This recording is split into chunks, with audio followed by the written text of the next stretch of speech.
السلام علیکم طلباء. مضمون نگاری میں آج ہم دوسرا مضمون لکھنے کا طریقہ سیکھیں گے. مضمون کس طرح سے تحریر کیا جائے یہ میں آپ کو کل سمجھا چکا ہوں. پچھلی ویڈیو میں نے آپ کو سمجھا دیا تھا. میں ویڈیو بنا رہا ہوں، چپ کرو.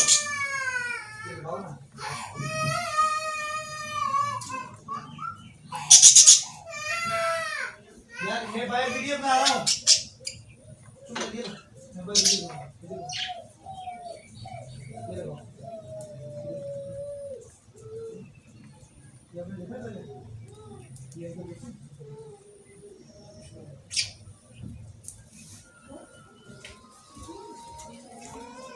السلام علیکم طلباء. آج ہم اردو بی. السلام علیکم طلباء. آج کے ہم اس لیکچر میں مضمون نگاری کے حوالے سے دوسرا مضمون لکھنا سیکھیں گے. قائد اعظم محمد علی جناح رحمۃ اللہ علیہ پاکستان کے عظیم لیڈر تھے، اور انہی کے حوالے سے 10th کلاس میں ایک سوال بھی پوچھا جا سکتا ہے کہ ان کی شخصیت پر مضمون تحریر کریں. مضمون تحریر کرنے کا کیا پیٹرن اور طریقہ کار ہے وہ میں پہلی ویڈیو میں سمجھا چکا ہوں. آج کچھ مزید باتیں جو ہیں وہ آپ کو سمجھائی جائیں گی. 15 نمبر کا یہ سوال ہوتا ہے اور بہت اہم سوال ہے، اور اس کے لکھنے میں بہت ساری جو غلطیاں طلباء کرتے ہیں جن کی وجہ سے وہ نمبروں سے محروم ہوتے ہیں. ان غلطیوں کے ازالے کے لیے میں ان غلطیوں کی نشاندہی کروں گا، اور آپ نے کوشش کرنی ہے کہ وہ غلطیاں آپ نہ کریں. سب سے پہلی بات یہ ہے کہ آپ نے سوال نمبر لکھنا ہے، اور اس کے بعد جس موضوع پر آپ کو مضمون تحریر کرنے کا کہا گیا ہے اس کی ہیڈنگ آپ مارکر سے لکھیں گے.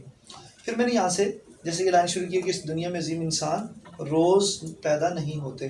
اس طرح سے آپ نے وہ مضمون جیسا بھی ہوگا وہ لکھنا شروع کر دینا ہے. ہاں، یہاں تو طلباء غلطی کرتے ہیں کہ وہ یہاں پر مضمون لکھ دیتے ہیں اور یہ اس طرح کی کوئی ہیڈنگز دیتے ہیں، وہ دینے کی ضرورت نہیں ہے. پھر یہ اس طرح سے آپ آگے چلیں گے، مضمون ایک پیراگراف، دوسرا، تیسرا، اس طرح سے آپ لکھیں گے. لیکن ان پیراگراف کو لکھتے ہوئے یا مضمون کو لکھتے ہوئے جن باتوں کا آپ نے دھیان رکھنا ہے وہ میں نے یہاں پر اہم اصولوں کے نام سے تحریر کی. جو باتیں پہلے میں نے بتائی تھی وہ میں نے یہاں پہ ریوائز نہیں کی ہیں، کچھ نئی باتیں لکھی ہیں. سب سے پہلے یہ ہے کہ آپ کا مضمون پیراگراف کی شکل میں ہو. طلباء شروع سے لے کر آخر تک یاد تو کرتے ہیں لیکن ایک ہی فلو میں سب لکھ دیتے ہیں. کوئی پیراگراف یا کوئی ایسی چیز وہ نہیں رکھتے. پیراگراف آپ نے لازمی بنانے ہیں. ایک صفحے پہ آپ کے کم از کم 2 سے 3 پیراگراف ہو.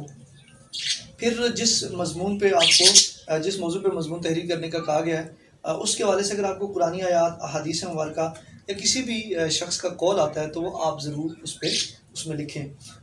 مثلا قائد اعظم ایک عظیم انسان تھے، تو اور پھر انہوں نے جو محنت کی اور قوم کی خدمت کی، تو اس خدمت اور محنت کے حوالے سے جو قرآن کی آیات یا حدیث یا حوالے جو آپ کو آتے ہوں وہ آپ ضرور تحریر کریں. پھر اس کے بعد آپ نے قائد اعظم رحمۃ اللہ علیہ کے جو حالات تھے، جو ان کی جو خدمات تھی ان کو تحریر کرنا ہے. اور اسی طرح سے ان کی خدمت کے حوالے سے، ان کی محنت کے حوالے سے اگر آپ کو جو چیزیں حدیث، قرآن یا کسی بھی قول سے آتی ہیں تو لکھیں آپ. پھر دوسرے نمبر پر آپ نے جو چیز ہیں جس چیز کا دھیان کرنا وہ یہ ہے کہ آپ کے پاس مارکر ہونا چاہیے اور بلیک جیل لائنر ہونا چاہیے جس کا آپ مناسب موقعوں پر، مثلا کوئی آپ تاریخ لکھ رہے ہیں یا کسی کتاب کا نام لکھ رہے ہیں یا کسی ادارے کا نام لکھ رہے ہیں جن میں انہوں نے خدمات دی ہیں، یا کسی کانفرنس میں کہیں شریک ہوئے ہیں تو ان کا نام آپ نے ذرا ہائی لائٹ کر کے لکھنا ہے. اور چوتھی جو چیز اہم ہوگی وہ یہ ہے کہ مضمون کی لمبائی کتنی ہو اس کا آپ نے ضرور خیال رکھنا ہے. وہ میں پہلے بھی بتا چکا ہوں، کم از کم 3 صفحات آپ نے تحریر کرنے، اور ان ساری چیزوں کو مد نظر رکھتے ہوئے آپ اپنا مضمون مکمل کریں گے تاکہ آپ پورے نمبر حاصل کر سکیں.